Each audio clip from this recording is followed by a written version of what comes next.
नमस्कार दोस्तों, कैसे हैं आप लोग। आई होप आप लोग बहुत अच्छे होंगे और मजे में होंगे।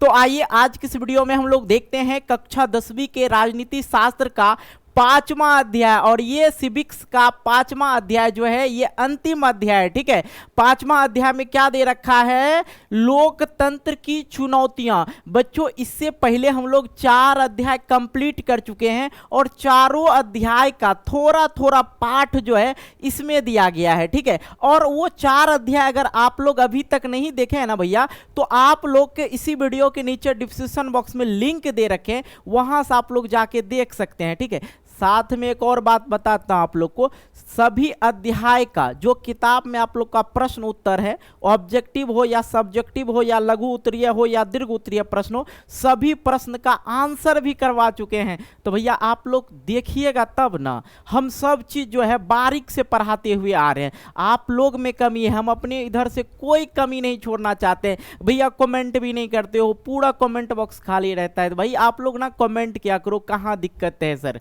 ठीक है, तो आज हम लोग क्या देखने वाले हैं, 5वां अध्याय लोकतंत्र। तो बच्चों हम लोग शुरुआती दौर से अगर देखें तो सिविक्स में हम लोग लोकतंत्र के बारे में ही पढ़ते आ रहे हैं। सबसे पहला अध्याय आप लोग का क्या है, याद है, लोकतंत्र में सत्य की साझेदारी। दूसरा अध्याय क्या है, सत्य की साझेदारी, सत्य में साझेदारी का कार्य प्रणाली है। तीसरा अध्याय क्या है बच्चों, लोकतंत्र में प्रतिस्पर्धा एवं संघर्ष। ठीक है, चौथा अध्याय क्या है, लोकतंत्र की उपलब्धियां। ठीक है, इससे पहले जस्ट मैंने आपको पढ़ाया। ठीक है, और 5वां अध्याय आप लोग का है लोकतंत्र की चुनौतियां। तो बच्चों लोकतंत्र जो हम लोकतंत्र शासन व्यवस्था है, जो अगर मैं बात करूं कि भारत का विश्व का सबसे बड़ा लोकतांत्रिक देश कौन सा है, तो वो अपना भारत है। भारत के लोकतांत्रिक शासन व्यवस्था को देख के अपने आसपास के जो भी देश हैं वो भी चाह रहे हैं कि भैया लोकतांत्रिक शासन व्यवस्था हो जाए। हालांकि अगर मैं बात करूं तो अपना देश जो आजाद हुआ था 15 अगस्त 1947 ईस्वी को अपना देश आजाद हुआ था। और 1950 में, ठीक है, 26 जनवरी 1950 ईस्वी में क्या हुआ था, संविधान लागू हुआ था। और जब जैसे ब्रिटिश वगैरह से हम लोग आज़ादी पाए, इससे पहले अंग्रेज लोग हम लोग के देश पे शासन कर रहा था, जैसे हम लोग उससे शासन को ख़त्म करके आज़ाद हुए, वैसे ही यहाँ से जो है राजतंत्र को हटा दिए। ठीक है, उस जैसे हटा कर उसमें क्या किया, हम लोग अपने भारत में लोकतंत्र को स्थापित कर दिया। क्या कर दिया, लोकतंत्र को स्थापित कर दिया। लोकतंत्र एक ऐसी शासन व्यवस्था है जहां पे सभी को, किसी भी जाति, किसी भी धर्म, किसी भी संप्रदाय के लोग हैं, उससे कोई मतलब नहीं होता। यहां पे जो है निष्पक्ष चुनाव होता है। और हम जो सत्ता में हमें किसी भी व्यक्ति को देना है तो राजनीतिक दल में बहुत सारे लोग खड़ा होते हैं। ठीक है, सीधी सी बात समझिए, खड़ा होते हैं। उनमें से हम लोग क्या करते हैं, चुनाव के माध्यम से उनको चुनते हैं। क्या करते हैं, हम लोग वोट देते हैं। क्या करते हैं, वोट देते हैं। और याद रखना है, आप लोग को ज्यादातर पूछा जाता, मतदान का अधिकार कितने वर्ष के उम्र में देते हैं, मतलब वोट कब दे सकते हैं, तो 18 वर्ष के बाद जो आप लोग वोट दे सकते हैं। ठीक है, तो आप लोग लोकतंत्र के बारे में समझिए। अब आती है कि लोकतंत्र की चुनौतियां। तो भैया लोकतांत्रिक शासन व्यवस्था तो ठीक है, हम लोग को अच्छा भी लग रहा है, लेकिन क्या अगर मैं बात करूं कि भारत विश्व का सबसे बड़ा लोकतांत्रिक देश तो है, लेकिन अभी भी भारत के अंदर पूर्णतः लोकतांत्रिक स्थापित नहीं किया गया है। ठीक है, अब लोकतांत्रिक शासन व्यवस्था में क्या चुनौतियां होता है, किस प्रकार से गुजरना पड़ता है, लोकतांत्रिक शासन व्यवस्था को कैसे स्थापित किया जाता है, इन सभी बात पर जो आज हम लोग चर्चा करने वाले। ये वीडियो ना भैया जबरदस्त होने वाला मेरे भाई, इसलिए इस वीडियो को जरूर पूरा वॉच करना। पूरा अध्याय एक ही वीडियो में आप लोग का खत्म हो जाएगा, क्योंकि हम पढ़ाते नहीं, सीधा दिमाग में घुसाते हैं। ओके, जो भी अध्याय आप लोग का 1 शॉर्टेड ही लगभग है, 1-2 अध्याय जो है पार्ट 2 करके हम बना दिए हैं। ठीक है, 5-5 घंटा हम नहीं पढ़ाते भैया, माफी चाहेंगे। जो चीजें आप लोग को 1 से 1.5 घंटा में क्लियर हो जाएगा, 5 घंटा में दिमाग फेल हो जाएगा। ओके, आइए शुरू करते हैं। तो बच्चों सबसे पहले लोकतंत्र के बारे में समझ लीजिए फिर से। लोकतंत्र या प्रजातंत्र, ठीक है। लोकतंत्र मतलब लोगों के द्वारा जहां पे सरकार को चुना जाता है और सरकार चुने हुए सरकार जो है लोगों के कल्याणकारी काम में काम करते हैं, उसे ही क्या कहते हैं, वैसी शासन व्यवस्था को क्या कहते हैं, लोकतंत्र कहते हैं या प्रजातंत्र कहिए, ठीक है। देखो शासन जो होता है राजतंत्र होता है, राजतंत्र होता है, तानाशाही, आप लोग को मैंने कल बताया था, तानाशाही और लोकतंत्र। ज्यादातर जो है अभी लोकतंत्र प्रचलित है। तो तानाशाही में क्या होता है, देश तो विकसित होता है, देश तो विकसित होता है, लेकिन यहाँ के नागरिक के विकास के बारे में नहीं सोचती ये सरकार, ठीक ना, सिर्फ देश के बारे में विकास के लिए सोचते हैं। और यहाँ पे जनता वगैरह से कर लिया जाता है। क्या लोकतंत्र में कर नहीं लिया जाता है, टैक्स नहीं लिया जाता है? जी बिल्कुल लिया जाता है। आप साबुन खरीदने जाइएगा ना, उसमें देखिएगा इंक्लूड ऑल टैक्स लिखा रहता है, ठीक है, 10 रुपीज, ठीक है। तो वहाँ पे सभी जगह टैक्स लिया जाता है, इसमें भी टैक्स लिया जाता है। जहां पे राजा भी होता है तो वहां पे टैक्स लिया जाता है, जहां पे तानाशाही होता है तो वहां पे भी टैक्स लिया जाता है। तो इसमें क्या होता है, ये देश की उन्नति के लिए टैक्स लेते हैं, ठीक है। लेकिन लोकतांत्रिक शासन व्यवस्था में क्या होता है, यहां पे लोगों के कल्याणकारी कार्य में और देश के विकास में भी टैक्स का काम किया जाता है, ठीक है। लोगों के कल्याणी कार्य जैसे हो गया, किसी भी व्यक्ति को घर नहीं है तो प्रधानमंत्री योजना, मुख्यमंत्री योजना के तरफ से आप लोग को कुछ ना कुछ मिलता है। अगर गांव से बिलोंग कर रहे होंगे तो आप लोग को पता होगा कि डीलर होता है गांव में, और वो क्या करते हैं, प्रति महीने जो है गेहूं और क्या दिया जाता है, गेहूं, तेल, चावल, ये सब चीज जो है दिया जाता है, ठीक है। उसमें बीपीएल एपीएल जो है कंडीशन होता है कि नहीं, गरीबी रेखा में जो भी रहता है उनको। ये भारत एक ऐसा देश है, भारत कहा जाता है सोने की चिड़िया है। भारत एक ऐसा देश है जहाँ पे सोने की चिड़िया है और यहाँ पे कोई भी व्यक्ति भूखे नहीं सो सकते हैं, ठीक है। हालांकि अभी भी हमारे भारत में जो है भूखे व्यक्ति रहते हैं और सोते भी हैं, लेकिन लोकतांत्रिक शासन व्यवस्था ऐसी शासन व्यवस्था होनी चाहिए जहाँ पे किसी भी प्रकार से किसी भी नागरिक को कोई भी कष्ट नहीं पहुंचे। ओके, चलिए, लोकतंत्र या प्रजातंत्र एक ऐसी शासन प्रणाली है जिसके अंतर्गत जनता अपनी स्वेच्छा से निर्वाचन में आए हुए किसी भी उम्मीदवार को मत देकर अपना प्रतिनिधि चुनते हैं, कि नहीं है। हम लोग विधायक को चुनते हैं और विधायक जाके क्या करते हैं, मुख्यमंत्री वगैरह को चुनते हैं। संसद को हम लोग चुनते हैं, संसद वगैरह की करता है, संसद जो है वोट देके क्या किसको बनाता है, प्रधानमंत्री को बनाता है कि नहीं बनाता है जी। और यहाँ पे भारत एक ऐसा देश है कि सत्ता में साझेदारी जो है सभी जाति धर्म के लोग जो है सत्ता में आ सकते हैं, कि नहीं। ये नहीं है कि किसी स्पेशल लोग ही सत्ता में आएंगे, कोई भी आ सकता है सत्ता में, ठीक है। राजनीतिक दल वगैरह के बारे में हम आपको समझा ही चुके हैं। तो आइए, चुनौती किसको कहते हैं, चुनौती किसको कहते हैं। आप लोग के लिए एग्जाम एक चुनौती ही होगा, कोई काम करना एक चुनौती ही होता है कि नहीं, है कि नहीं जी। कोई भी काम जिंदगी में अगर कुछ भी बड़ा करना चाहते हैं तो आपको चुनौती लेना ही पड़ेगा, उस काम को करना ही पड़ेगा। और एक बात याद रखिएगा कि दुनिया में कोई भी काम मुश्किल नहीं है, कोई भी ऐसा काम नहीं है जो असंभव हो, वो नहीं हो सकता है। इसके बारे में चर्चा करेंगे। सबसे पहले समझ लीजिए चुनौती कहते किसे, उन्हीं मुश्किलों को चुनौती कहते हैं जो महत्वपूर्ण तो है लेकिन जिन पर जीत हासिल कर सकते हैं।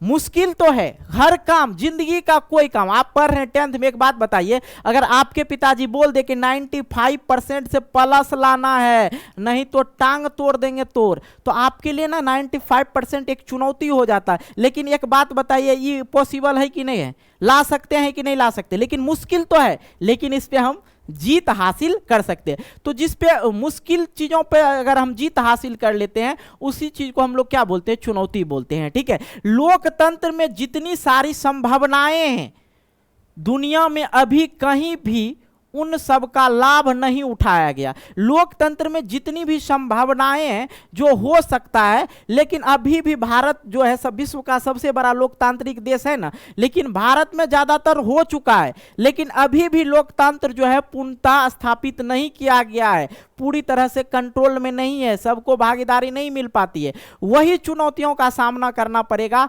क्या क्या होता है लोकतंत्र में चुनौती, इस अध्याय में तो हम लोग कवर करने वाले ही हैं। तो यहां बात थी कि कोई भी, मैंने आप लोग को क्या बोला ध्यान से समझिएगा, दो शब्द होता है, ठीक है। जिंदगी में दो शब्द आता है और ये बार बार आता है, एक होता है पॉसिबल और एक होता है इम्पॉसिबल। पॉसिबल का मतलब होता है संभव और इम्पॉसिबल का मतलब होता है असंभव। लेकिन एक बात याद रखिएगा, जिंदगी में कोई भी काम हो, कोई भी काम हो, वो संभव होता ही है। क्योंकि अगर आप इंग्लिश के कुछ वर्ड्स देखेंगे, यहां पे देखिए, इसमें पॉसिबल है और ये इम्पॉसिबल है, इसका मतलब होता है संभव और इसका मतलब होता है असंभव। लेकिन अगर आप इसी चीज को गौर से देखेंगे तो यहां पे क्या लिखा है, आई एम पॉसिबल, मैं संभव हूं। जबकि असंभव ही कह रहा है कि मैं संभव हूं, तो मैं करूं नहीं, क्यों नहीं? अरे बाद में क्या होगा, नहीं होगा। आप इतनी मेहनत करो, आप इतनी मेहनत करो कि आप 95 की 98% ला के दिखा दो गार्जियन को, तभी तो होगा।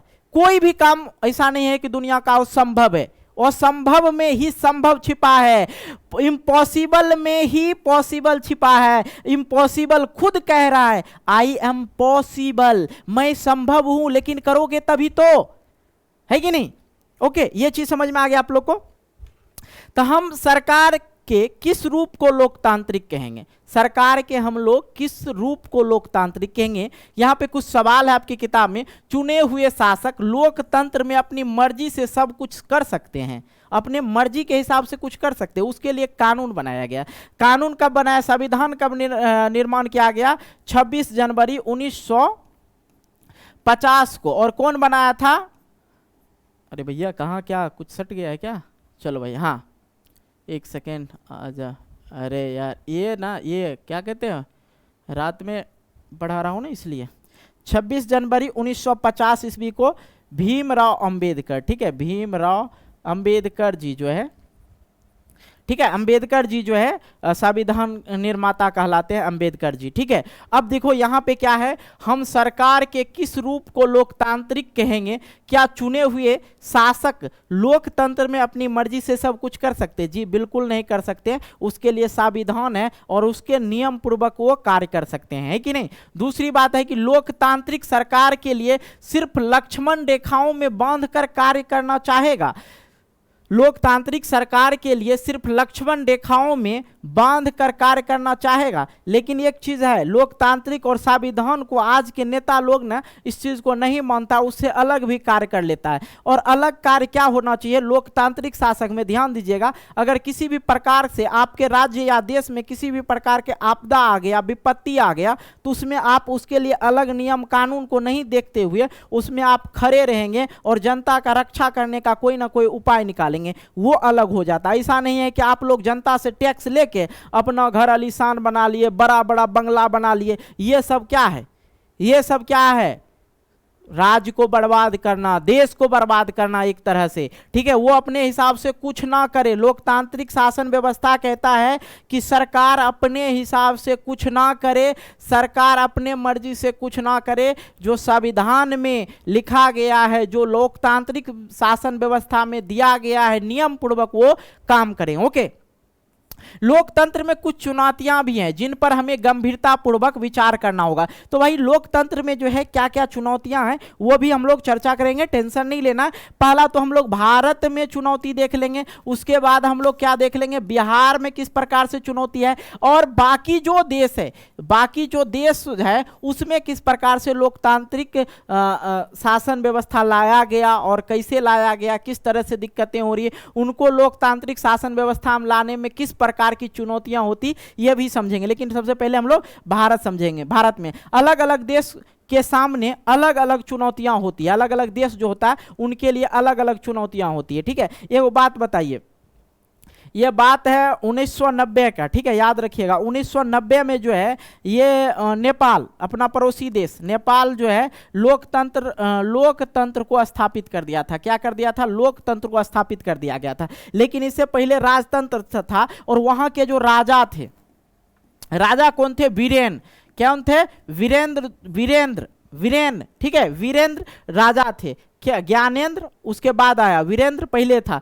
तो राजा वीरेंद्र जो था वो सिर्फ प्रधान बन गए, बाकी जो चुनाव के प्रक्रिया में प्रतिनिधि जो आते हैं उसी के हाथ में सारा सत्ता था, ठीक है। बाकी ये सिर्फ प्रधान बन के रह गए। लेकिन इसको क्या, ये बहुत अच्छा आदमी था, इसको मार के क्या करता है, वहां पे फिर से राजा ज्ञानेंद्र आते हैं और सत्ता में जो भी लोग थे, जो चुनावी प्रक्रिया से जो प्रतिनिधि आए थे, उन सभी को हटा के वहां पे फिर से उसने क्या किया था, राजतंत्र कर दिया गया था। ठीक है, उससे लड़ के फिर से नेपाल के लोग, नेपाल के नागरिक ने राजा ज्ञानेंद्र से लड़ाई करके फिर उसने क्या किया, लगभग 2006 ईस्वी में क्या हुआ, नेपाल में जो है नेपाल में लोकतंत्र को स्थापित किया गया। ठीक है, लोकतंत्र को स्थापित किया गया। ओके, ये चीजें क्लियर हो गया, कोई दिक्कत। अब अलग अलग देश में जो अलग अलग चुनौतियां होता है। ठीक है, हमारे देश में, भारत देश में बहुत सारी चुनौतियां थी, लेकिन हम लोग जो हैं, हमारे क्या कहते हैं, भारत में जो भी जात हैं, जो भी संप्रदाय के लोग हैं, जो भी धर्म के लोग हैं, इसने एक समय अपनी आपसी से, अपने मिलाप से सबका एक ही कहना था कि हम भारतीय हैं और भारत को विजय करके दिखाएंगे। और एक दिन किया और तुरंत जस्ट इसमें कोई बाधाएं नहीं आया, राजतंत्र को पलट के सीधे लोकतंत्र में स्थापित कर दिया। यही है अपना भारत। ठीक है, बाकी देशों में बहुत सारी प्रॉब्लम हुआ था। ठीक है, लेकिन अपना भी देश बहुत गुलाम रहा था। इससे पहले जो मुगल शासक का गुलाम था भारत, उसके बाद अंग्रेजवा लोग आके यहाँ पे शासन किया। उसके बाद हमारा 77 साल होता है हमारी आज़ादी को, आज 77 साल होता है। और देख रहे हैं ना किस तरह सरकार अभी चल रही है, बीच में कभी कभी गड़बड़ा जाता है, फिर पहले ठीक होता है, फिर गड़बड़ा जाता है। तो ये सत्ता की बात है। ओके, तो लोकतांत्रिक शासन व्यवस्था स्थापना करना, देखो लोकतांत्रिक शासन व्यवस्था को स्थापना करना, तो लोकतंत्र शासन व्यवस्था जहां नहीं है, जिस देश में नहीं है, उनके लिए क्या है, ये भी सबसे बड़ा चुनौतियां हैं। किस प्रकार से हम लोग लोकतांत्रिक स्थापना करेंगे। लोकतांत्रिक शासन व्यवस्था में जो है सभी संप्रदाय, सभी धर्म, सभी जाति के जो लोग को जो है सत्ता में आने का अधिकार है। और लोकतांत्रिक शासन व्यवस्था में क्या होता है, नागरिक जो है चुनाव में क्या होते हैं, चुनाव करवाते हैं। नागरिक जो है सरकार को चुनते हैं और सरकार जो है नागरिक के लिए काम करते हैं। और सरकार को चुनने वाला नागरिक और बनाने वाला नागरिक और बिगाड़ने वाला भी नागरिक होता है। लेकिन इस चीज को कैसे करेगा, इन देशों में लोकतांत्रिक व्यवस्था की तरफ जाने और लोकतांत्रिक सरकार का गठित करने के लिए जरूरी बुनियादी आधार बनाने की चुनौतियां हैं। किस प्रकार से इन लोग के जो मन में है कि इतने बड़ा लोकतांत्रिक को स्थापित करने के लिए एकजुट होना पड़ेगा, सबको समान कानून मिलना पड़ेगा, तभी जाके तो हमारा देश लोकतांत्रिक देश होगा। और देशों की बात बता रहे हैं, इसमें मौजूदा गैर लोकतांत्रिक शासन व्यवस्था को गिराना पड़ेगा। सबसे पहले गैर लोकतांत्रिक शासन व्यवस्था को गिराना पड़ेगा। ठीक है, गैर लोकतांत्रिक शासन व्यवस्था क्या होता है, इससे पहले वाला अध्याय में मैंने आप लोग को बहुत अच्छी तरह से पढ़ाया था।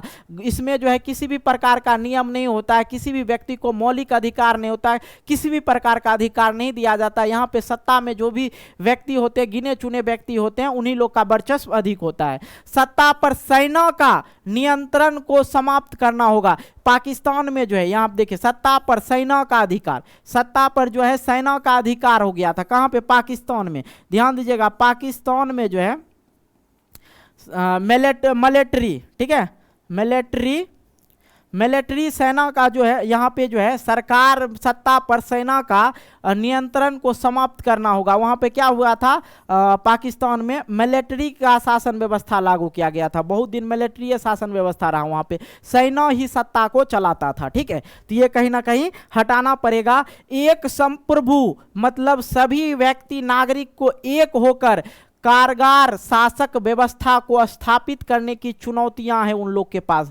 सबसे पहला काम क्या करना होगा, लोकतांत्रिक शासन व्यवस्था अगर नहीं है तो इन देशों में लोकतांत्रिक व्यवस्था के तरफ जाने और लोकतांत्रिक सरकार गठित करने के लिए एक जरूरी बुनियादी आधार बनाने की चुनौतियां होगा। दूसरी बात, इसमें मौजूद जो गैर लोकतांत्रिक शासन व्यवस्था है उसको गिराना पड़ेगा। अगर सत्ता पर सेना का अधिकार है उसको समाप्त करना पड़ेगा। सभी नागरिक को एक होना पड़ेगा। ठीक है, सभी धर्म, सभी जाति के लोग को जो है एक अधिकार मिलना पड़ेगा, चाहे वो अमीर हो या चाहे गरीब हो, सबको एक अधिकार होना चाहिए, एक संप्रभुता संप्रभु तथा कारगर शासक व्यवस्था को स्थापित करने की ये बड़ी चुनौतियां होती है। और जो अभी भी बहुत सारे देश है जहां पे लोकतांत्रिक स्थापित नहीं किया गया, लेकिन भारत का देखा देखो उसी सबको धीरे धीरे लग रहा है। ठीक है, तो संघ की इकाइयों, जो संघ की इकाइयों के लिए संघ के सिद्धांतों को व्यवहारिक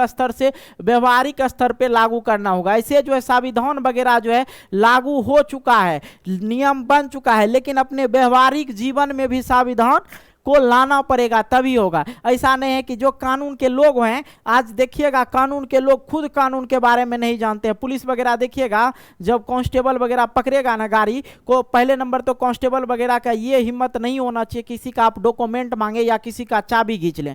ठीक है, उनको ये अधिकार ही नहीं प्राप्त होता है जब तक न आप उसी व्यक्ति को आप अपना कागज वगैरह दिखाएं जिसके यहाँ पे जो है कम से कम 1 स्टार लगा हो। ठीक है, तभी आप उनको कागज दिखाएं, नहीं तो उनको कागज मत दिखाइए। उन लोग का अधिकार नहीं होता है कागज देखने का, लेकिन वो लोग जो है अपना मनमौजी करता है।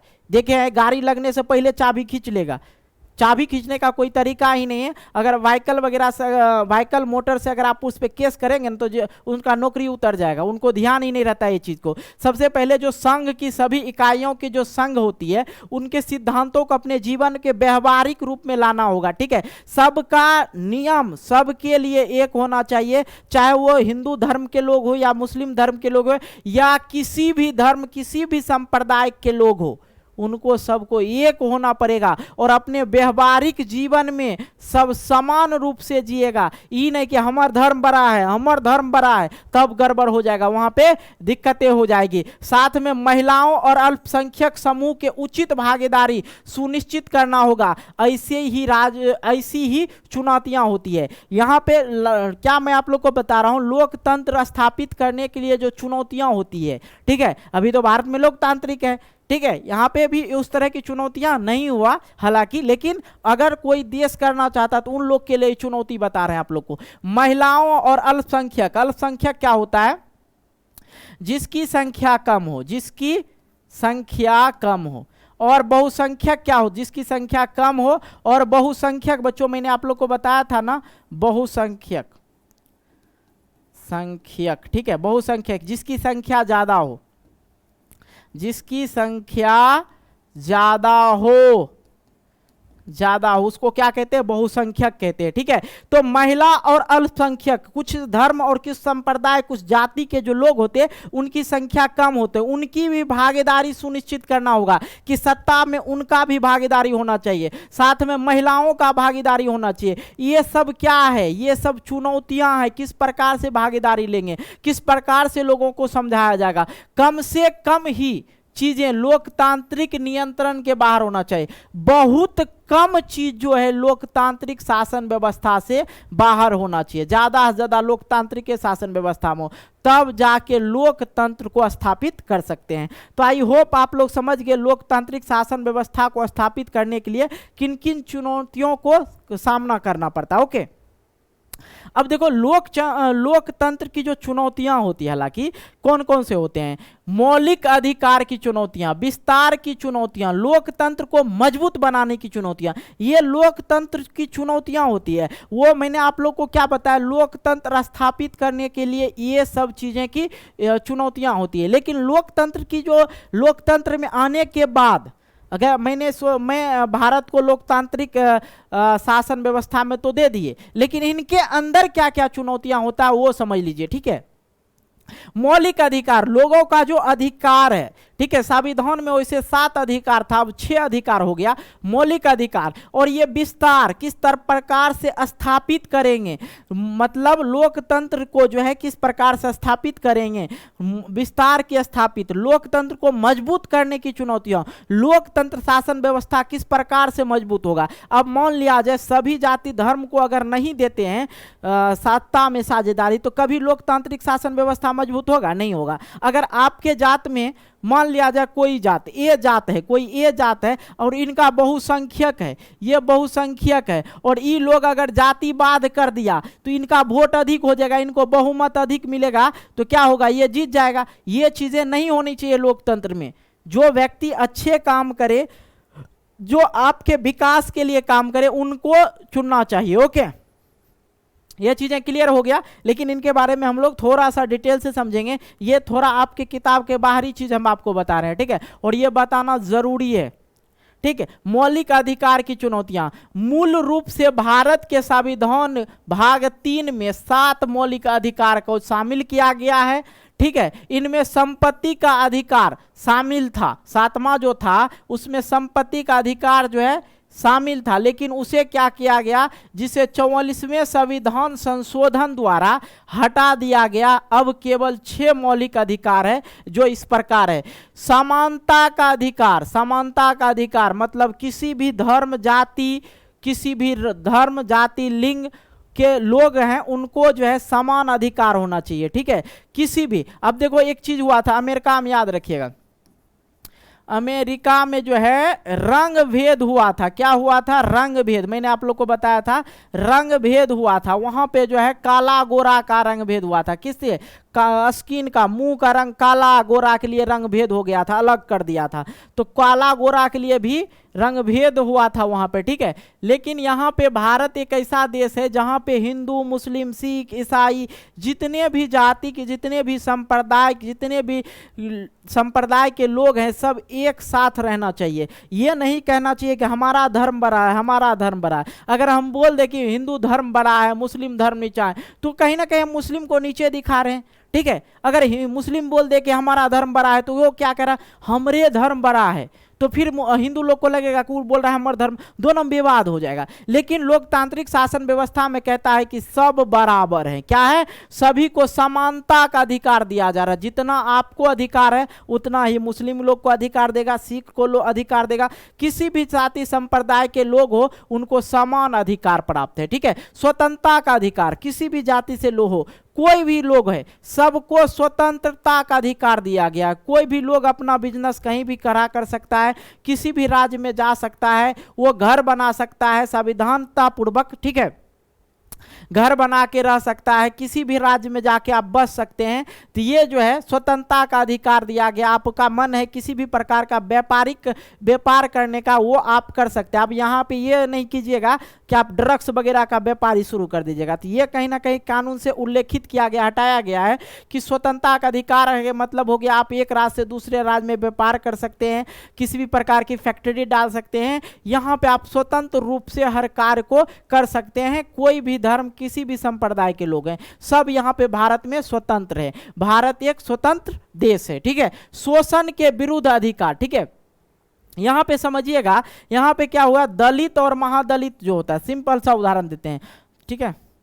दलित और महादलित, महादलित, दलित और महादलित के बीच में जो है क्या हो रहा था, भेदभाव था। क्या था?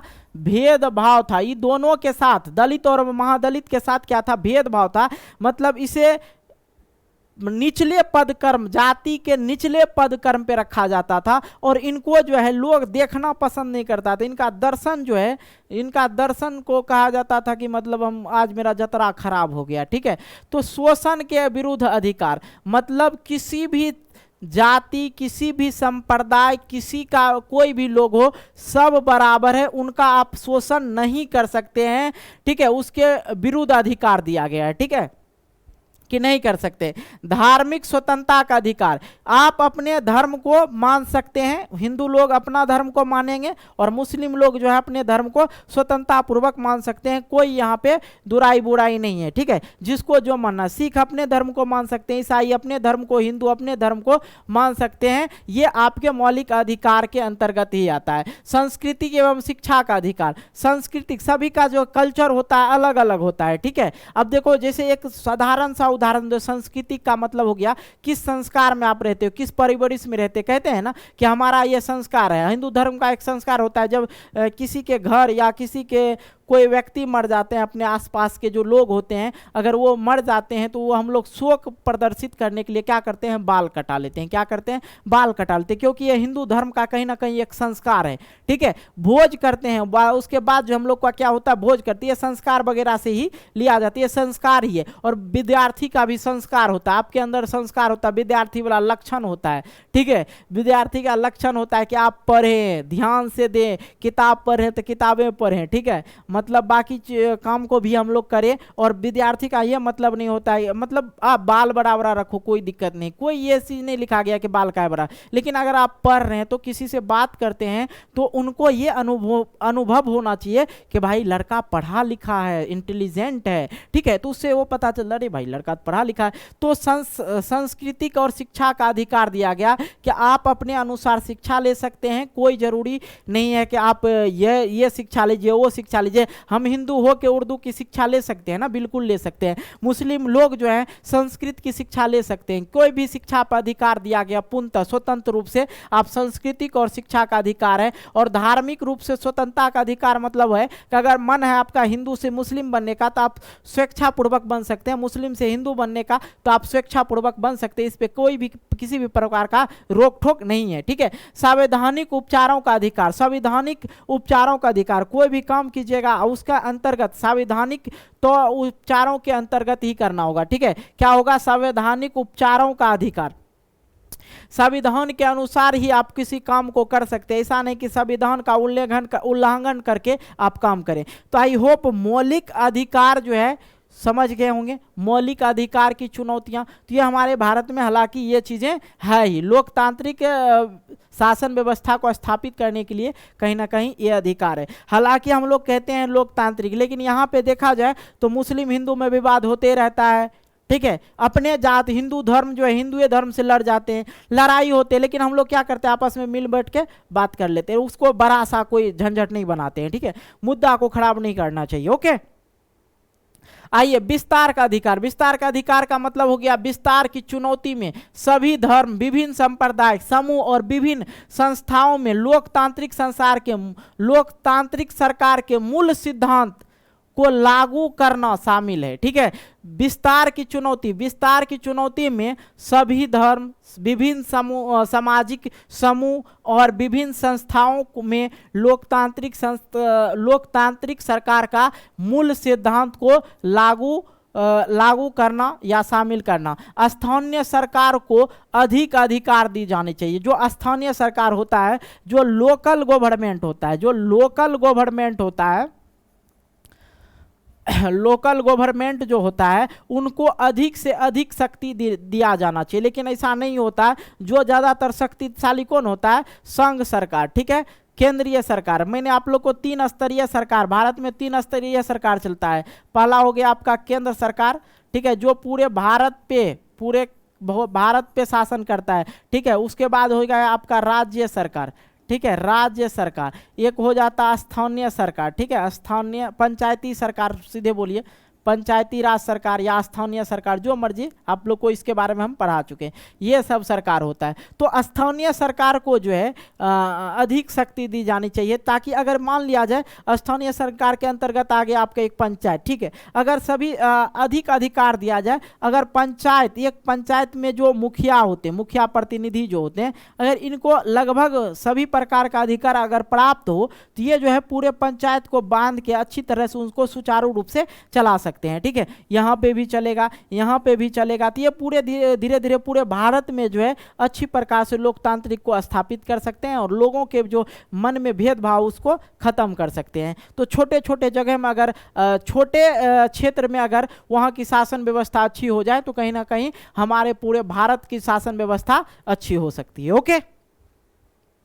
कोई दिक्कत? लोकतंत्र मजबूत बनाने की चुनौतियां। देखो सत्ता में जो है लोकतंत्र को मजबूत बनाने का भी चुनौती होता है। हर एक प्रकार के लोकतंत्र को मजबूत करने की चुनौती का सामना करना पड़ रहा है। इन्हें किसी ना किसी प्रकार से मजबूत किया जाना चाहिए। हर एक प्रकार के लोकतंत्र को मजबूत करने की चुनौती का सामना करना पड़ रहा है, और इन्हें किसी ना किसी प्रकार से मजबूत किया जाना ही चाहिए। लोकतंत्र अगर मजबूत होगा तो हमारे लोकतांत्रिक शासन व्यवस्था जो भारत है वो कहीं ना कहीं और भी विकसित होगा, ठीक है। कार्य इस प्रकार करनी चाहिए कि लोगों को पता चले कि लोकतंत्र से क्या आशाएं हैं, ठीक है। अभी अगर देखा जाए भारत के लोकतंत्र को इतना अच्छा माना गया, धीरे धीरे पूरे संसार में धीरे धीरे ये हर एक लगभग देश में जो है धीरे धीरे ये फैल रहा है, ओके।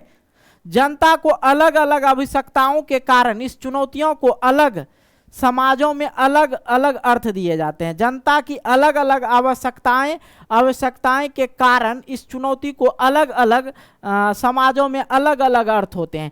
देखते हैं ना, सत्ता में सरकार को तो हम बना देते हैं, ठीक है, सत्ता में आते हैं तो चुनाव के समय हम लोग को क्या बोला जाता है कि भैया हम आएंगे ना तो आपको लगभग मान लीजिए 2-4 लाख नौकरी दिए के जाएंगे। जैसे सत्ता में आता पता चलता कहाँ है नौकरी। तो ये चीज़ों को ना कहीं मजबूत करना होगा। आप जो वादा करते हैं उन्हें पूरा करने की कोशिश करें, ठीक है। लोग नहीं तो उनका अलग अलग नाम से उसको जानने लगता है, ठीक है, अलग अलग चीज़ें उनको बताने लगता है। भैया ये तो दिया नहीं था, फिर 1 साल में काम करेगा फिर मांगेगा। तो ये कहीं ना कहीं जनता की अलग अलग आवश्यकताओं के कारण इस चुनौती को अलग अलग अर्थ दिए जाते हैं। लोकतंत्र में जनता की भागीदारी लोकतंत्र को मजबूती दे सकता है। लोकतंत्र में अगर जनता अगर सहयोग करे और हर एक जनता का अगर कोई भी दिक्कत हो, अगर सरकार सुने और सरकार अगर सुनती है और लोगों का कष्ट वगैरह खत्म हो जाता है, तो लोग क्या करेगा, लोकतंत्र को क्या करेगा, लोकतंत्र को मजबूती दे सकता है। लोकतंत्र में जनता अगर भागीदारी लेने लगे, सत्ता के लोग तो भागीदारी है ही, अगर जनता भी इसमें दिलचस्पी दिखाने लगे तो क्या होगा, मजबूत हो जाएगा लोकतंत्र और भी मजबूत हो जाएगा। लोकतंत्र को मजबूत करने की चुनौतियां आप लोग समझे, ठीक है, कोई दिक्कत नहीं ना। हर एक प्रकार की लोकतंत्र मजबूत करने की चुनौतियों का सामना करना पड़ रहा है, इन्हें किसी ना किसी प्रकार से मजबूत किया जा सकता है। बोले ना, जिंदगी में कोई भी चीज़ नहीं है जो इम्पॉसिबल हो, हर चीज़ क्या है, पॉसिबल है। कार्य इस प्रकार करना चाहिए कि लोगों को पता चले कि लोकतंत्र में क्या आशाएं हैं, लोकतंत्र अगर पूर्णता आ जाए तो क्या क्या हमें मिल सकता है, किस प्रकार से हमारी शासन व्यवस्था होगी, ये आशाएं दिलाना चाहिए, ठीक है, सत्ता हम लोगों को। जनता को अलग अलग आवश्यकताएं होती है, जनता के जो हर एक तरह का आवश्यकता होती है, उनके लिए अलग अलग चुनौतियां हो जाती है। सरकार जो है, अब मान लिया जाए सरकार के सामने विपक्ष रख दिया, अब यहाँ पे जो है अलग अलग आवश्यकता, मतलब एक धर्म का लोग है, कह रहा है कि हमको ये चीज चाहिए, ठीक है, और दूसरे धर्म को अगर लोग को नहीं देगा तो कहीं ना कहीं क्या पड़ेगा, सरकार पे असर पड़ेगा। और ये भी क्या हो जाता है, सरकार जो सत्ता में सरकार होता है उनके लिए ये क्या होती है, एक चुनौतियां होती है। लोकतंत्र में अगर जनता की भागीदारी हो जाए, लोकतंत्र में अगर जनता की भागीदारी हो जाए तो लोकतंत्र क्या हो जाएगा, मजबूत हो जाएगा। ओके, कोई दिक्कत जी।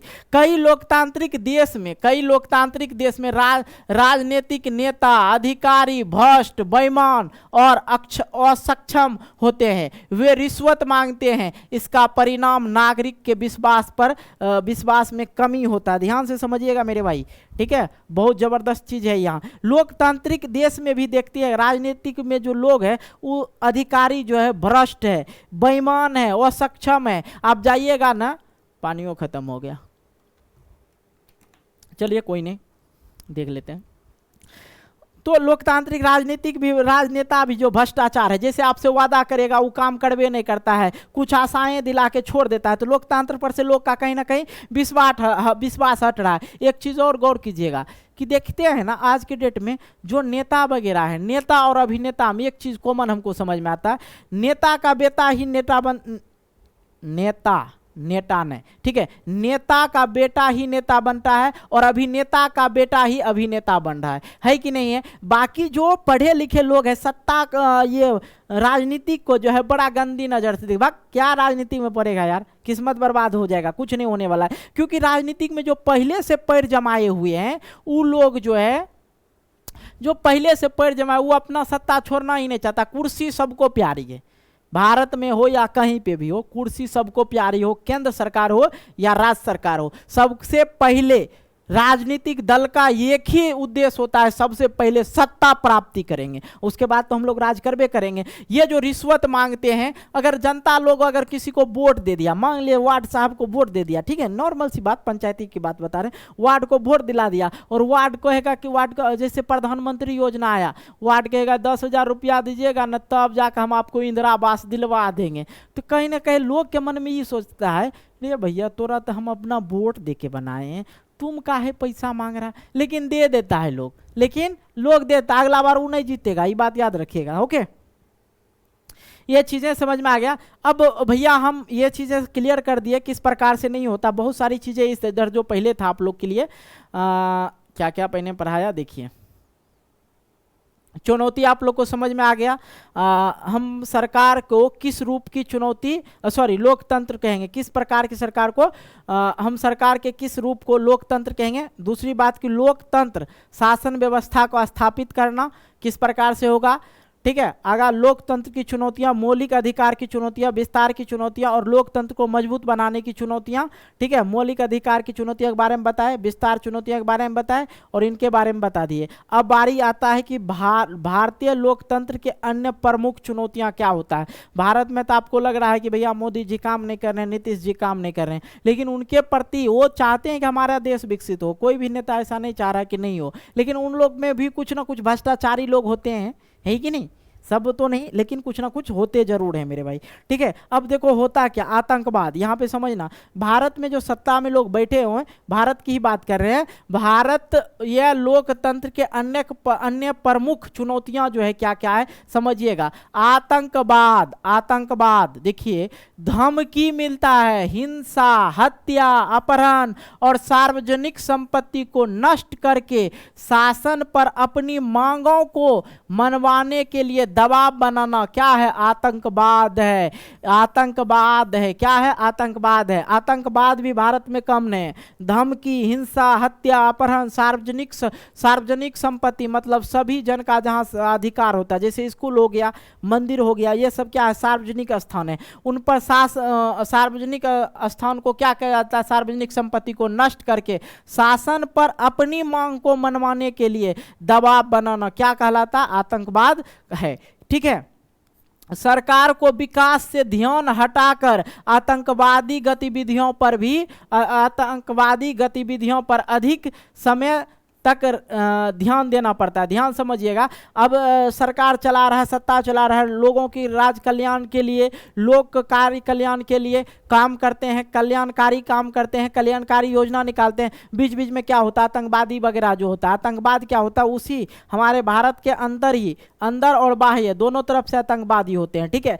कुछ लोग होते हैं जो सरकार को ही धमकी देता है, हिंसा का मारना, हिंसा मतलब मारपीट करना, हत्या करना, अपहरण करना, ये सार्वजनिक संपत्ति को नष्ट करके वो लोग क्या करता है, शासन पर अपनी मांगों को मनवाने के लिए दबाव डालता है, उसे क्या कहते हैं, आतंकवाद कहते हैं। सरकार का जो विकास से जो है ध्यान हटकर कहाँ चला जाता है, आतंकवादी गतिविधियों पर अधिक हो जाता है, ठीक है। किसी प्रकार से हमारे देश को नष्ट ना करे, वो उनका ध्यान कहाँ चला गया, विकास से आतंकवादी चला गया। एक बात याद रखिए, कौन होटल है, ताज होटल, ठीक है। ये ताज होटल है।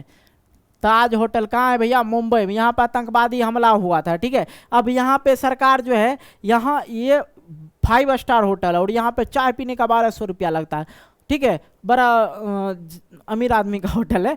उदाहरण के लिए भारतीय संसद पर आतंकवादी हमला हुआ था, मुंबई के ताज होटल पर जो है आतंकवादी हमला हुआ था, जम्मू कश्मीर में आतंकवादी घटना हुआ था। ये सब अगर आप सरकार जो है विकास की ओर ध्यान हट जाता है, वो आतंकवादी की ओर ध्यान चल जाता है। ये आतंकवाद क्या है, ये लोकतांत्रिक शासन के लिए एक चुनौतियां ही है। भारतीय लोकतंत्र की एक प्रमुख चुनौतियां में से क्या है, आतंकवाद है। अब सरकार शासन करेगा, विकास करेगा या आतंकवाद को देखेगा।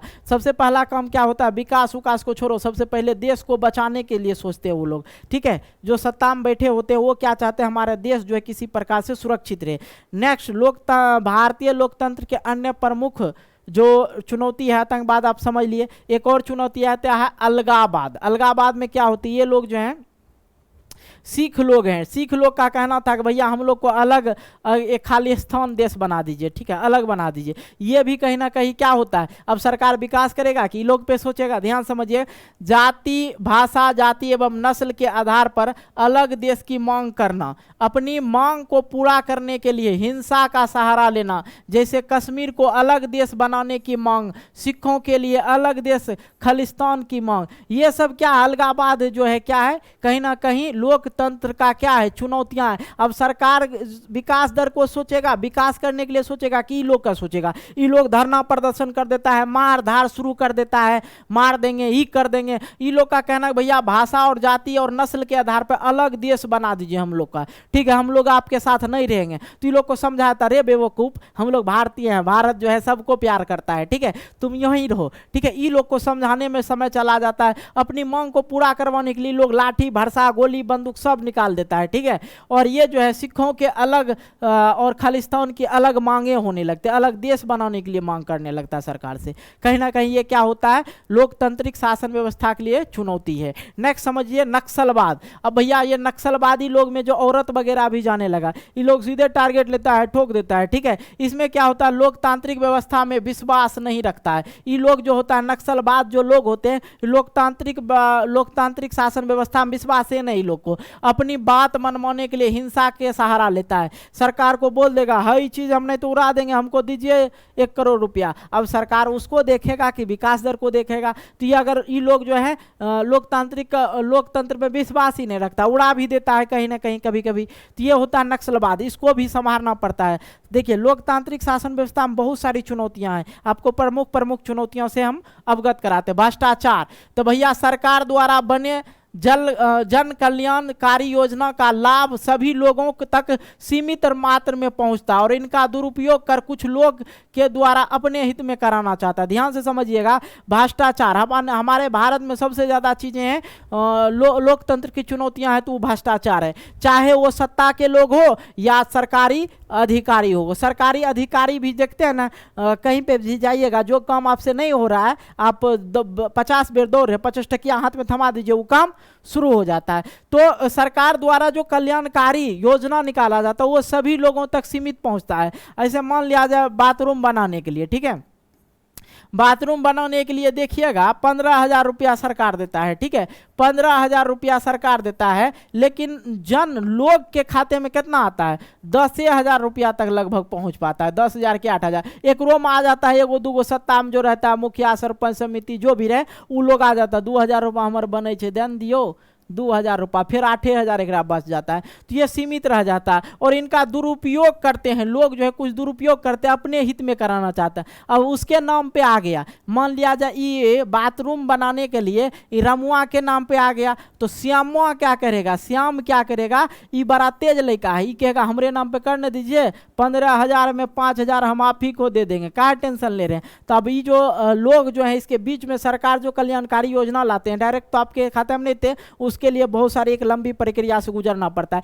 अब बीच वाला लोग की करेगा, 5,000 रुपया लेके सामू को दे देगा, बोले ले सामू तू रामू वाला जो है पैखाना तुम ही रखो, मतलब बनाने घर, ठीक है, ये चीज होता है।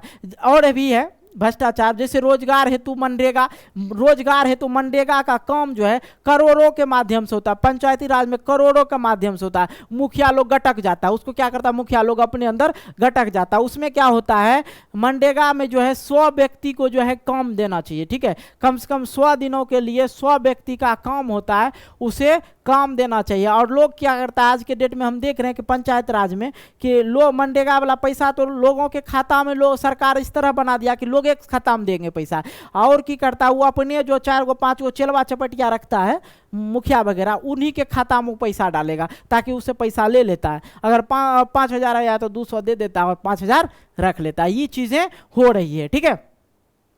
चलिए देखिए भ्रष्टाचार किस प्रकार से होता है, जो काम आपका सीधे उंगली से नहीं हो रहा, अंदर से पैसा दीजिए, यहाँ पे देखिए पैसा दे रहे हैं ना, भ्रष्टाचार खत्म, ये भ्रष्टाचार हो रहा। देखिए चौकी के तरी से पैसा जा रहा, ऊपर साथ मिला रहा। चलिए भाई काम तो आपका हो ही जाएगा, कोई दिक्कत नहीं काम होने में साहब। पहले ना आपको 500 थमाना था, इधर से 500 थमाया, उधर से काम निपटा गया, कोई दिक्कत नहीं।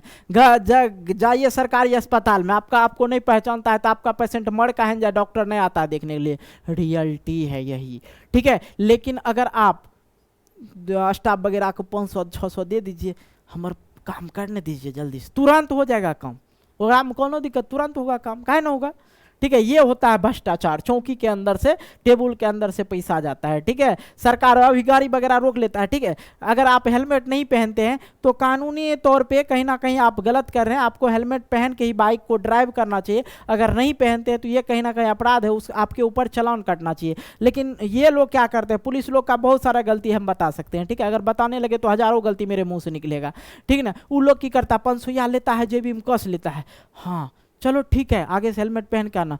एक बार हमरो धर लिया था, ठीक है, हम भी जा रहे थे, तो मेरे अंदर कोई गलती वगैरह नहीं था, बस शूज नहीं पहना था। हेलमेट वगैरह मैं जब भी बाइक ड्राइव करता हूँ तो हेलमेट वगैरह लगा ही लेते हैं। तो भैया हुआ था कि हम जूता नहीं पहने तो पकड़ लिया, बोले सर घर बगले में है, 2 किलोमीटर आए ही थे पेड़ा लेने के लिए। बोले सर बगले में। बोला वो सब बगल अगल नहीं जानते, तो तुम जूता नहीं पहना है तो 2000 रुपया फाइन हो। हम बोले सर इधर उधर से कोई काम।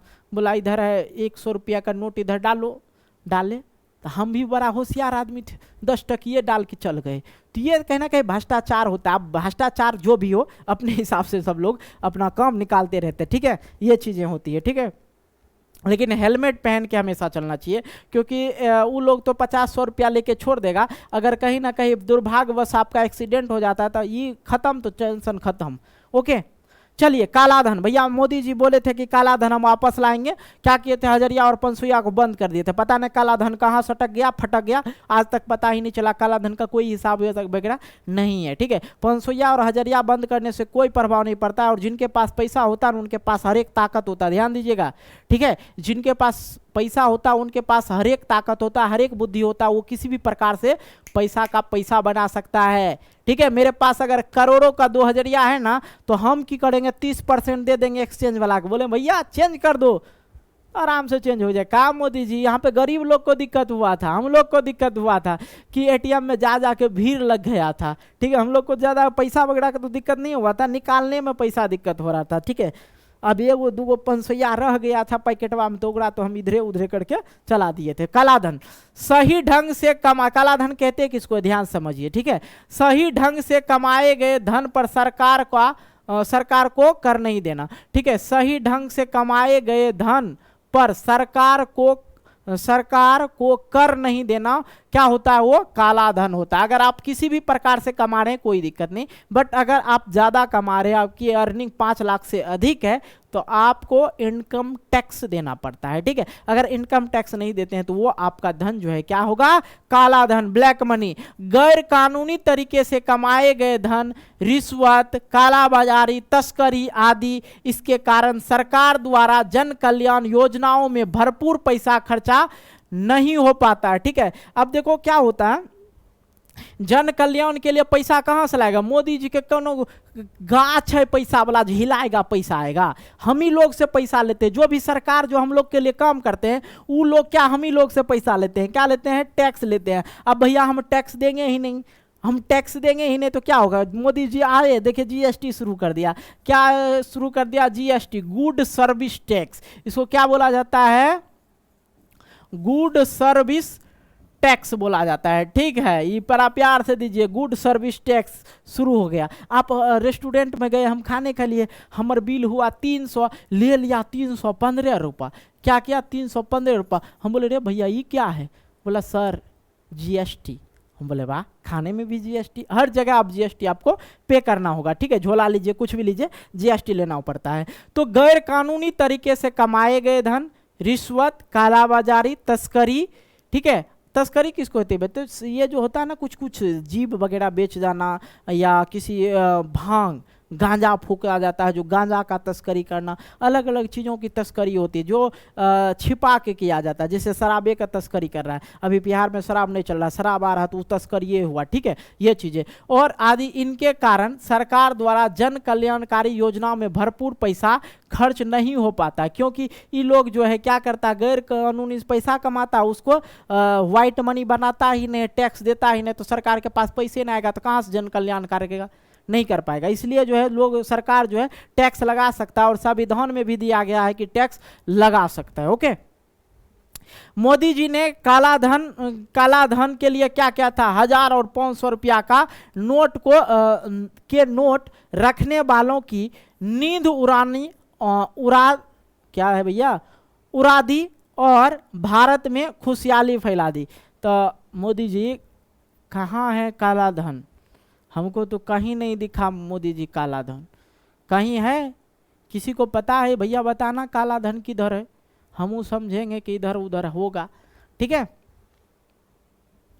चलिए मोदी जी माफ़ कीजिएगा, आपकी मर्जी, आप सरकार चलाते हैं, ठीक है। बेरोजगारी, भैया हमारे भारत में बेरोजगार ही बेरोजगार बैठे हैं, उससे भी बड़ा बेरोजगार हमारे भारत में बैठे हैं। और एक चीज़ें मैं सुनाऊंगा, पहले समझ लीजिए। बेरोजगार नौजवान का शोषण अपने राजनीतिक हित के लिए किया जाता है, राजनीतिक हित के लिए शोषण किया जाता है। लोग जो है आज देखिएगा पढ़ा लिखा लोग ना लाठी खाते रहता है, क्या खाते रहता है, लाठी खाते रहता है, दर बर भटकते रहता है। एक बात याद समझ में नहीं आता यार, हर युवा की एक कहानी होती है, ठीक है। कोई भी लड़का पढ़ रहा है ना, कोई भी लड़का, दुनिया का कोई भी लड़का पढ़ रहा है ना, बस उनको एक उम्मीद से पढ़ा रहा, उनके माता पिता उनको एक ही उम्मीद से पढ़ा रहा कि बेटा कल जो है वो जाके कोई ना कोई सरकारी नौकरी कर ले, कोई जॉब कर ले जिससे पैसा आ जाए। माँ बाप ये आशा में रहता है, और कुछ माँ बाप को ऐसा भी लगता है कि भैया हम तो पैसा दे रहे हैं, लड़का उड़ा रहा है, लड़का सही जगह यूज नहीं कर पा रहा, हम अपने देह काट काट के पैसा दे रहे हैं लेकिन यूज नहीं कर रहे हैं। अब लड़का के दोनों तरफ से परेशानी, इधर सरकार ओकरा नौकरी नहीं दे रहा है, इधर लोग परेशान कर रहे हैं, बीच में आत्महत्या करके मर जाते हैं लोग सब। ऐसे ऐसे लोग होते हैं। इसी तरह पढ़े लिखे इंसान न किसी भी काम के लायक नहीं रह पाते हैं, ठीक है ना। पढ़े लिखे इंसान न तो काम के लिए रह पाते हैं, उनको कहिएगा कोदारी पाड़ने के लिए नहीं कर पाते, नहीं हो पाता उनसे।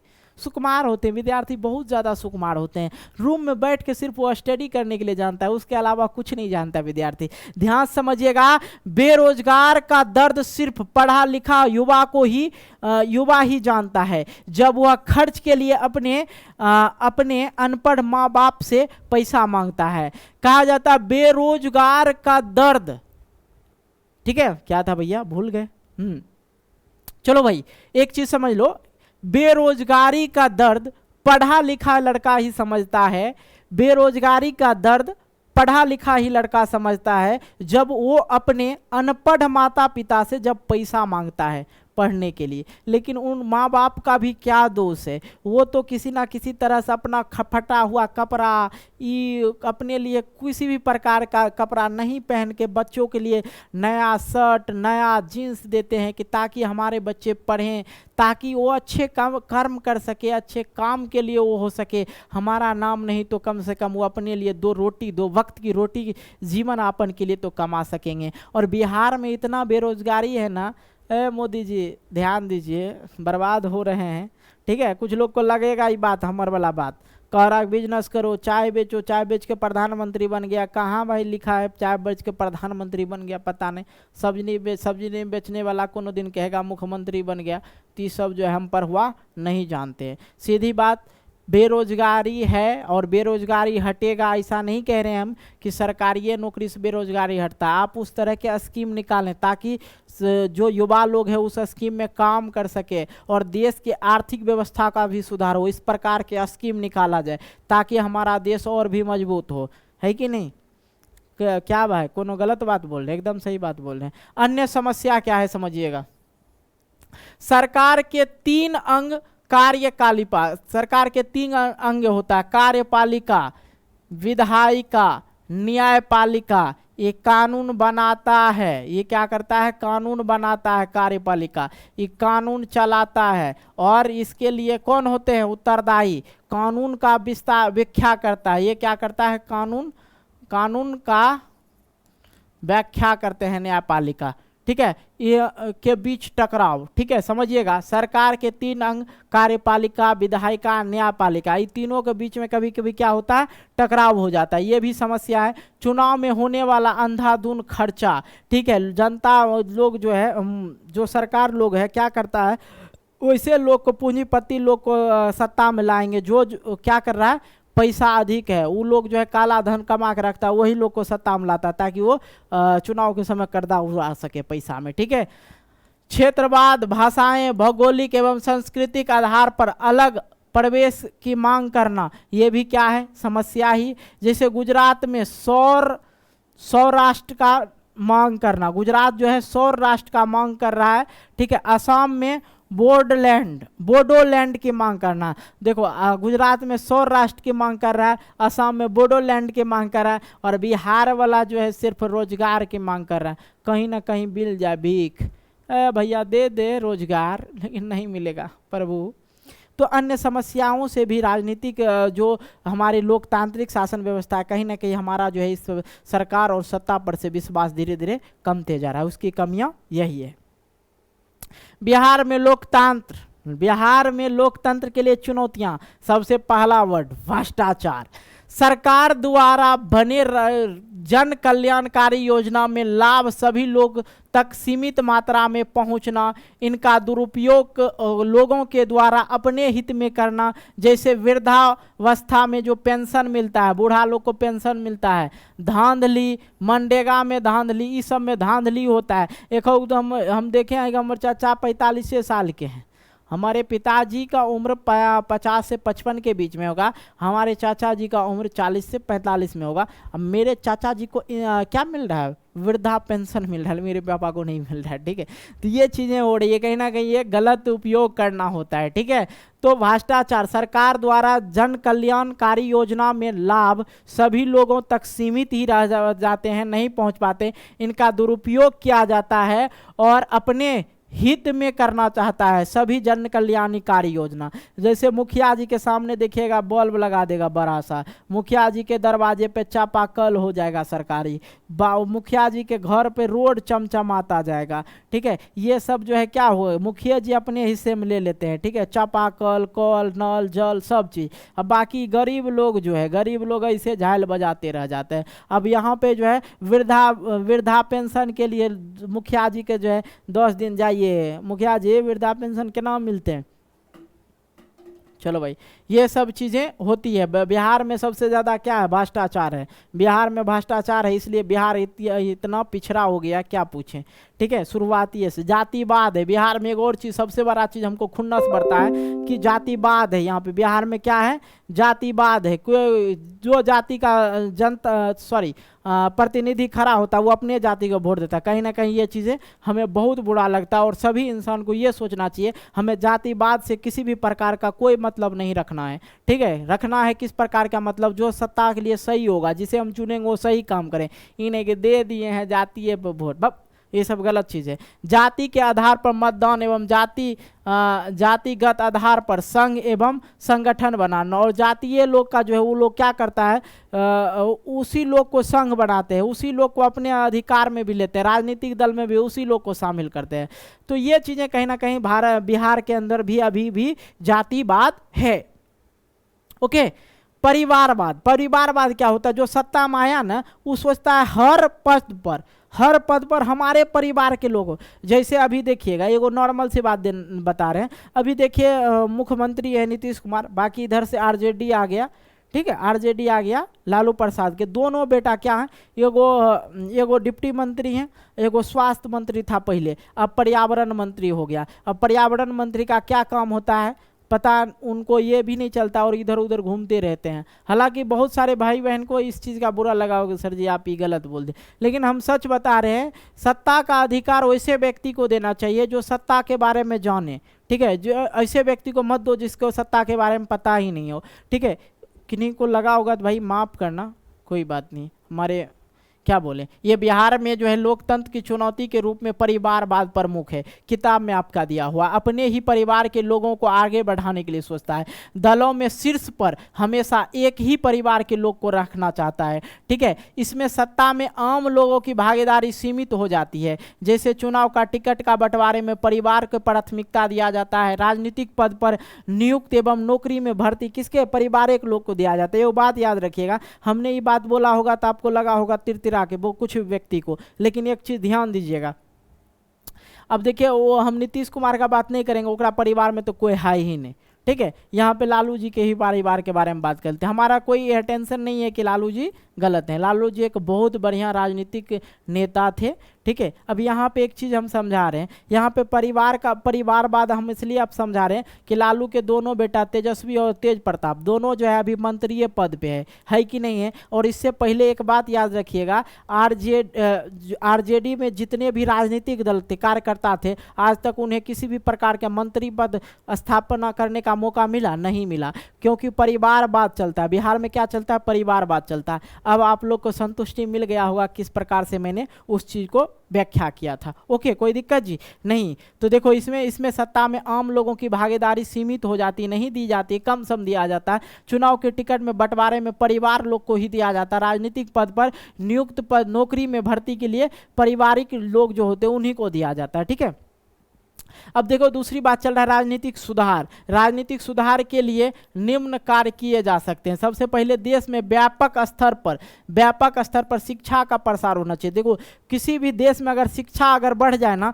शिक्षित हो जाएगा, तो देश जो है धीरे धीरे अपने हाई लेवल पे पहुंच जाता है, हाई लेवल पे पहुंच जाएगा। और भारत का एक ऐसा इकलौता राज्य है बिहार, जहां से सबसे ज़्यादा आईएएस वगैरह यहीं से बन के जाता है। ठीक है, यहाँ के लोग मेहनती होते हैं, क्योंकि बिहार में ना पढ़ाई के अलावा युवा के पास कोई ऑप्शन नहीं बचता है। सीधी सी बात समझो, उनको सिर्फ सरकारी नौकरी ही दिखाता है। हमारा एक ही मंजिल होता है, भैया सरकारी नौकरी हम ले लें, ठीक है, और कोई चीज़ नहीं। बाकी राज्य में क्या होता है, इंटर पास किया, आप कोई ना कोई प्राइवेट जॉब में वो नौकरी करके मस्त हैं, ठीक है, अपना जेब खर्चा निकाले। लेकिन हम लोग का एक ही माँ बाप उद्देश्य देते हैं कि बेटा जाना सरकारी नौकरी करके आना, ठीक है, नहीं तो बहुत मार मारेंगे।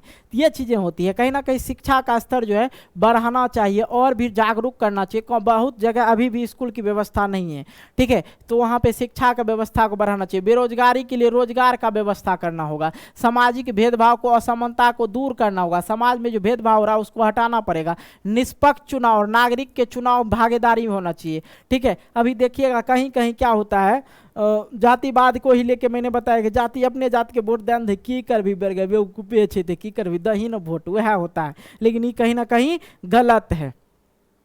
राजनीतिक दलों की व्यापक भागीदारी। राजनीतिक दल जो है क्या होते हैं, देखिए राजनीतिक दल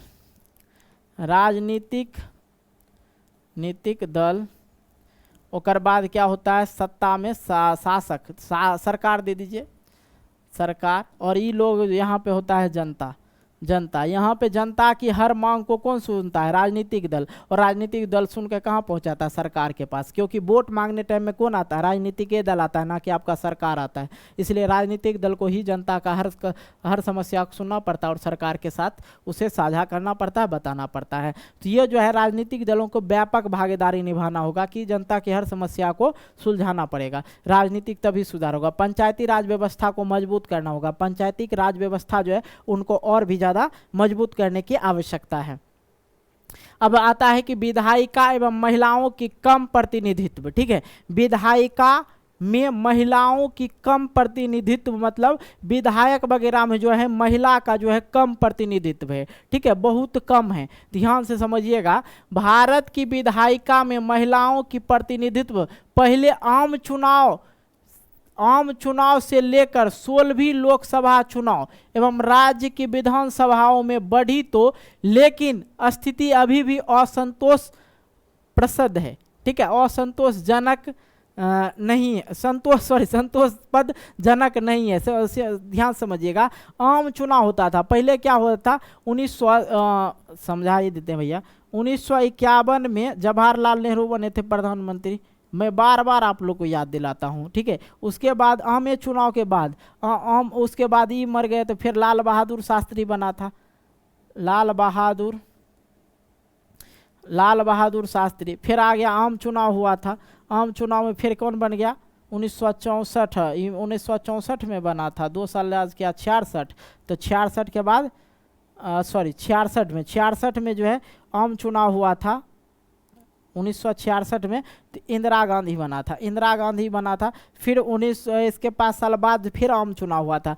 आम चुनाव से लेकर भारत में विधायिका, ये तो आपको हम बता रहे हैं दूसरा चुनाव के बारे में, जो प्रधानमंत्री वाला में विधायिका की बात करें तो विधायिका में देखा जाए तो भारत की विधायिका महिलाओं की प्रतिनिधित्व अगर देखा जाए तो बहुत ही कम है। अगर आम चुनाव से लेकर 16वीं लोकसभा एवं राज्य की विधानसभा में बढ़ी, लेकिन थोड़ा सा बढ़ा, लेकिन स्थिति अभी भी संतोषजनक नहीं है, मतलब अभी और भी बढ़ना चाहिए, क्योंकि महिलाओं की भागीदारी कम से कम 50% होना चाहिए, तब जाके महिला वगैरह जो है पूर्णतः सुरक्षित होगा और उनके अंदर हक होगा। 1952 में लोकसभा में महिलाओं की प्रतिनिधित्व सिर्फ 3% थी।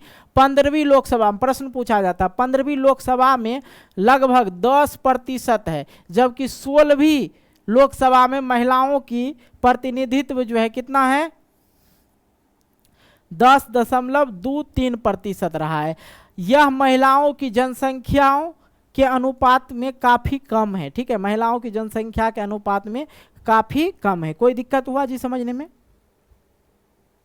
देखो अब जो है कुछ चीज़ें जो है हालांकि मैंने और भी अध्याय में कंप्लीट कर ही दिया, वही चीज़ जो आप लोग को दे रखा था कि जैसे कि नेपाल में जन संघर्ष हुआ था, मैंने आप लोग को बताया था नेपाल में जन संघर्ष, लोकतंत्र स्थापित करने के लिए जन संघर्ष बता ही दिया, ये चीज़ बार बार कितने रिपीट करते रहे। दूसरा हम आपको बताए थे बोलबिया में जन संघर्ष पानी के लिए हुआ था। ये बहुराष्ट्रीय कंपनी की यहाँ सरकार जो है पानी बेच दिया था, पानी का दाम जो है 4 गुना कर दिया था, मतलब प्रति महीना मासिक वेतन था ये लोग का 5,000 और 1,000 पानी का चार्ज था। ठीक है, जन संघर्ष हुआ था, वहाँ पे भी लोकतंत्र को स्थापित किया गया था। फिर आ जाइए श्रीलंका में जन संघर्ष, ये सब हम बता ही दिए, कत्ते बताएंगे। ठीक है, ये अध्याय में ज़्यादा कुछ था ही नहीं, और ये जितना भी सारा चीज़ है बाकी चीज़ हम समझा ही दिए। तो बच्चों आज जो है ये आपका 5वां अध्याय कंप्लीट हो जाता है।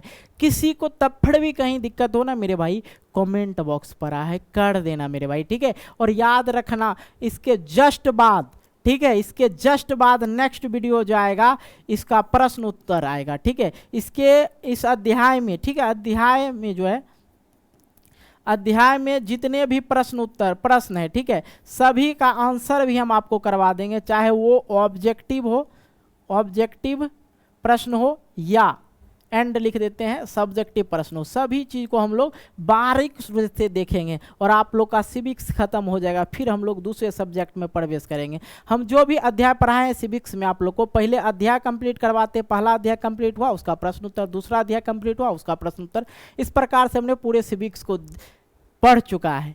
और भैया वीडियो अच्छी लगी तो इतना मेहनत करने के बाद लगातार 1 घंटे 1.5 घंटे की जो क्लास होती है, 1 घंटे 10 मिनट की हो गई क्लास, तो लगातार क्लास लेते हैं। हाँ, तो मुझे भी दिक्कतें होती है बोलने में, लगातार बोलना पड़ता है भाई। तो वीडियो कम से कम ना लाइक क्या करो, आप लोग लाइक नहीं करते हो यार। चैनल पे नए हो, चैनल को सब्सक्राइब कर लो, देखा करो वीडियो, बहुत रंग के हम वीडियो बनाते हैं, आप लोग देखने में कमी करते हो। कहते हैं छोटे क्रिएटर को नहीं देखते हैं, बड़े क्रिएटर को देखते हैं, पता नहीं क्या है, भगवान करे। आप लोग इस वीडियो को जितना हो सके लाइक करना, दोस्तों के साथ शेयर करना, और इसी तरह की वीडियो देखना चाहते हैं तो हमारे इस चैनल को सब्सक्राइब करना। मिलते हैं एक नई वीडियो को लेकर, तब तक के लिए बाय, जय हिंद, जय Bharat, take care, good bye.